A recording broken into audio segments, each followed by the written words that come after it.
প্রথমেই আমি প্রণাম জানিয়ে আজকের এই ছোট্ট অথচ মহতী অনুষ্ঠান আমরা আয়োজন করেছি, তার জন্য আমি আমার সর্বস্তরের সাথীবৃন্দকে আমার কৃতজ্ঞতা জানাই, বিশেষ করে কিষাণ মোর্চার বন্ধুদের এবং আমার মণ্ডল সভাপতিদের। এখানে আমাদের মান্যবর জেলা সভাপতি তথা পুরসুরার বিধায়ক সুসংগঠক বিমান ঘোষ আছেন এবং প্রবীণ নেতা মান্যবর বিধায়ক সম্মানীয় বিশ্বনাথ কারক সহ সম্মানিত সাথীবৃন্দ। এটা রাজনৈতিক কর্মসূচি নয়, জনসভা নয়, কিন্তু চোর তৃণমূল, চোরা না মানে না শুনে ধর্মের কাহিনী। আমি আসার আগে দুপুরবেলা এখানে একটা বালি চোর আছে, বাপ্পা বৈদ্য না বাপি বৈদ্য, বাপি বৈদ্য। সে এখানে একটি হারমাদ আছে আব্দুল বলে, তাকে দিয়ে গোটা কত ঝান্ডা লাগিয়েছে।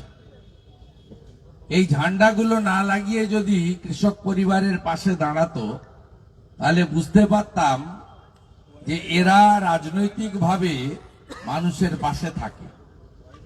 যাই হোক, এসব করে ভাই কিছু হবে না, আপনাদের ব্যবসা আমরা গুছিয়ে দিয়েছি, আর বাকি যেটুকু খাচ্ছেন সেটাও বন্ধ করব আমরা। বাকি যেটুকু খাচ্ছেন আপনারা কোথায় নেই,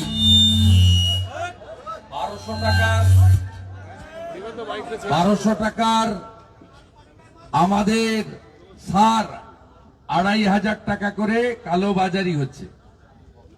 সারের কালোবাজারিদের সঙ্গে আপনারা আছেন। বৃষ্টির পরে এখানে 4 জন আলু বীজ বিক্রি করেন, আমি আপনাদের বাবুদের বলে যাচ্ছি, আপনারা 3200-3600 করে আলুর বস্তা দিচ্ছেন কেন? আপনারা ভাবছেন এই টাকাগুলো রাখতে পারবেন? মাটির নিচে যদি রাখেন কৃষকের কি করছেন?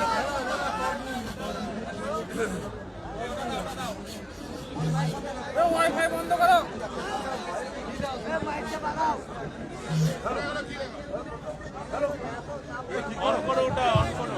হ্যালো হ্যালো হ্যালো হ্যালো, আমি আপনাদের কাছে স্পষ্টভাবে বলে দিচ্ছি, কৃষকদেরকে তার অভাবের সুযোগ নিয়ে সারের কালোবাজারি করে তৃণমূল এবং পুলিশের সঙ্গে গাঁটছড়া বেঁধে যারা টাকা করেছেন, আর এই 3 দিনের বর্ষার সুযোগ নিয়ে 1200-1300 টাকার পাঞ্জাব আলুর বস্তা 3000-3200 করে যারা বেচছেন, আমি তাদেরকে পরিষ্কার বলে যাচ্ছি, টাকা যদি মাটির নিচে পুঁতে রাখেন, সে টাকা বের করার জন্য নরেন্দ্র মোদীজির ইনকাম ট্যাক্স ডিপার্টমেন্ট আছে। টাকা আপনি কোথাও রাখতে পারবেন না। এই মুহূর্তে আসানসোল, দুর্গাপুর, রানীগঞ্জের তোলা মূল্যের ডাকাতি করার টাকা রেড হচ্ছে ইনকাম ট্যাক্স ডিপার্টমেন্ট থেকে। কয়লা থেকে যারা টাকা তুলেছেন মালদাতে রেড করছে সিবিআই। না মোদীজির যে স্লোগান, না খাউঙ্গা না খানে দুঙ্গা, এই বাপি আড্ডরা খুব সাবধান থাকবেন। তৃণমূলের নেত্রী কেষ্টমণ্ডল, পার্থ চ্যাটার্জি, বালু মল্লিক, মানিক ভট্টাচার্য কাউকে বাঁচাতে পারেনি, আপনাদেরকেও এই লোকেরা বাঁচাতে পারবেন না। আপনারা জানেন সম্প্রতি অতিবর্ষণে 50% আমন ধান ক্ষতিগ্রস্ত হয়েছে।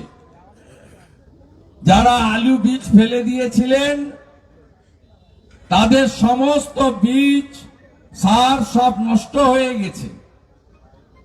আমরা আশা করেছিলাম যে সরকারের পক্ষ থেকে ব্যাপকভাবে কৃষকদের পাশে দাঁড়ানো হবে, সরকার সেটা করেননি। সবচেয়ে বড় অপরাধ কি করেছেন? প্রধানমন্ত্রী ফসল বীমা যোজনা, এই যোজনা থেকে পশ্চিমবঙ্গ বেরিয়ে এসেছে। পশ্চিমবঙ্গে আয়ুষ্মান ভারত যেমন নেই, তেমনি প্রধানমন্ত্রী ফসল বীমা যোজনা নেই। এর ফলে আপনারা কেউ ক্ষতিপূরণ পাবেন না। এই রাজ্যে নাকি বাংলা ফসল বীমা যোজনা আছে, কে পায় কে দেয় আমাদের কৃষকদের কারোর জানা নেই। এর আগে যারা ছিলেন এবারে কাটমানি খেয়ে তাদের বদল করে বাজাজ কোম্পানিকে এই বীমাকরণের দায়িত্ব দিয়েছে।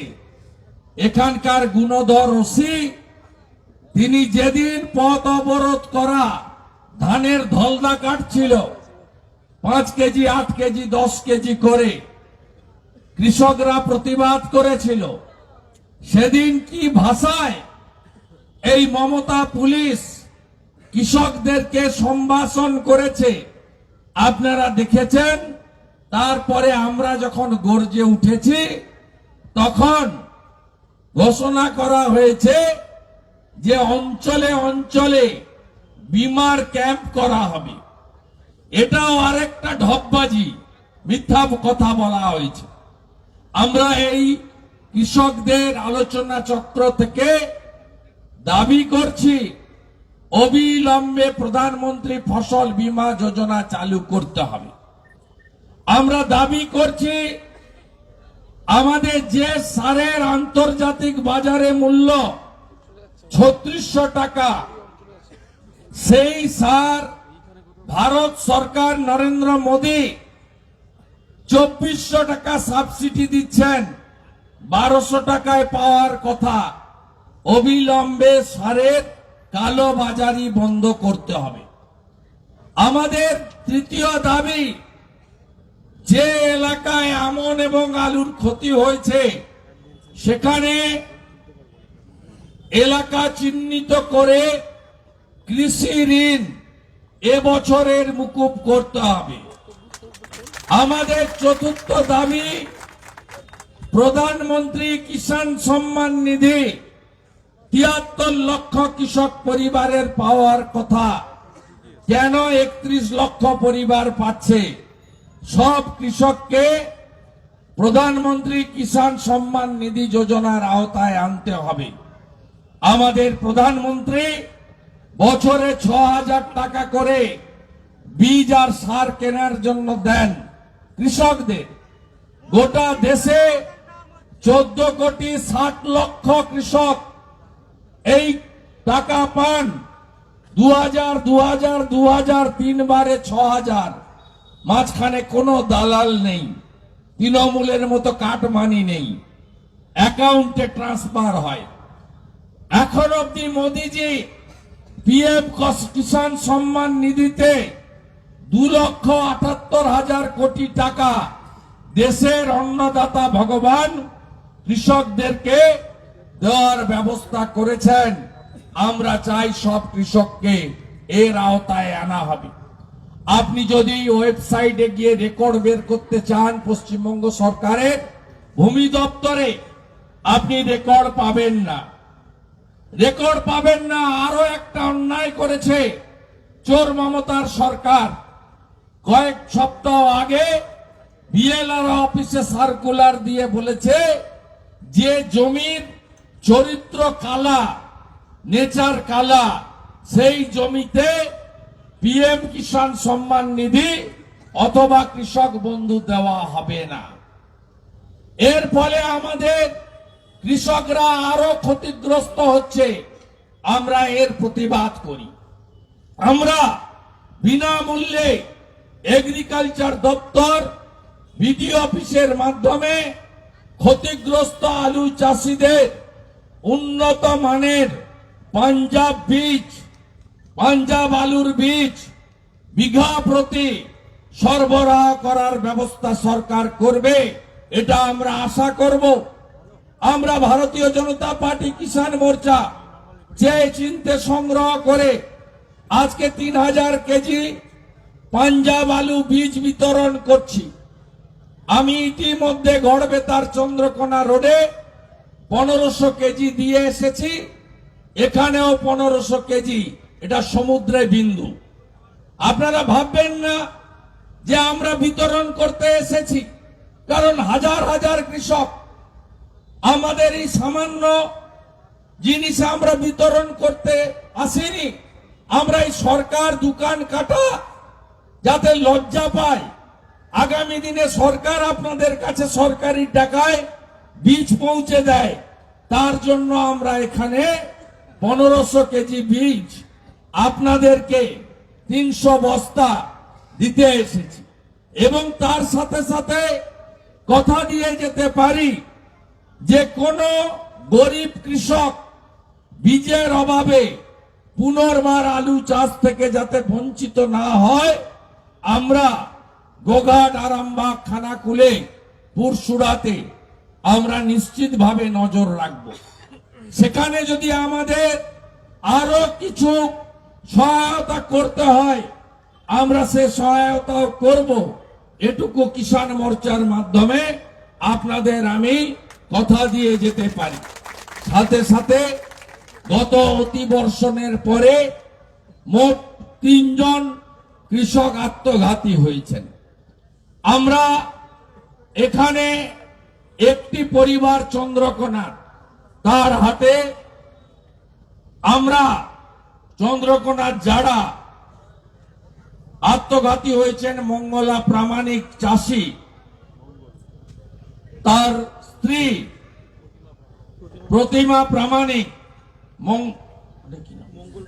মঙ্গল প্রামাণিক, তার স্ত্রী প্রতিমা প্রামাণিকের হাতে আমরা অর্থনৈতিক সাহায্য করে যাচ্ছি। ইতিমধ্যে বিমান ঘোষের নেতৃত্বে বিধায়ক বিশ্বনাথ কারক, বিধায়ক মধুসূদন বাগ, বিধায়ক সুশান্ত ঘোষ খানাকুল এবং যারা মৃত চাষির পরিবারের সঙ্গে দেখা করে প্রাথমিক ন্যূনতম সাহায্য করেছে। আমরাও আজকে মঙ্গল প্রামাণিকের স্ত্রীকে সাহায্য করে যাব। সাথে সাথে আমার অন্নদাতা ভগবান আলু চাষিদের, ধান চাষিদেরকে দুটো কথা আমি বলে যেতে চাই। ধান চাষিরা এমএসপি অনুযায়ী 2350 টাকা বুঝে নেবেন। আপনারা 1 কেজি কেন 1 গ্রামও ধলদা বা বাটা কাটতে দেবেন না। যদি কোথাও কাটে, কিষাণ মান্ডি বা সমবায়ে আমাদের নেতৃত্বের মাধ্যমে বিধায়ক এবং আমাদেরকে জানান, আমরা স্পটে